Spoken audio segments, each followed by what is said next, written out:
Chapter 1, Mishnah 10. The last two Mishnayos of this chapter discuss some of the places where offerings were allowed to be brought. During the 40 years of traveling in the wilderness, offerings were brought at the portable temple known as the Mishkan, tabernacle. When the people entered Eretz Yisrael, they erected the Mishkan in Gilgal, near Jericho, where it stood for the 14 years during which the land was conquered and divided. They then moved it to Shiloh, where they built it with walls of stone, and it remained in Shiloh for 369 years. In the time of Eli the Kohen, the Mishkan of Shiloh was destroyed by the Philistines, and it was rebuilt in Nov. After King Shaul killed the Kohanim of Nov for helping David, the Mishkan was moved to Givon.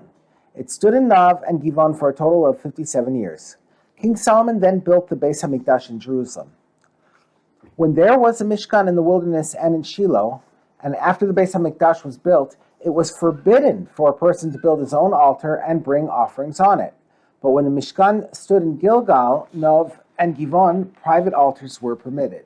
Thus, in those times, there were two types of altar, or bama, literally raised place. Minor bama, an altar built by a private person, and major bama, the main communal altar in Gilgal, Nov, and Givon. We now turn to the words of the Mishnah.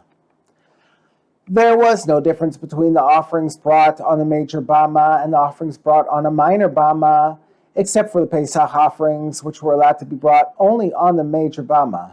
A minor bama was only for personal voluntary offerings. Therefore, the Pesach offering, which is obligatory, could not be brought there. This is the rule. Any offering that was voluntarily vowed or donated was allowed to be brought on a minor bama, but any offering that was not voluntarily vowed or donated, i.e. it was obligatory, was not allowed to be brought on a minor bama.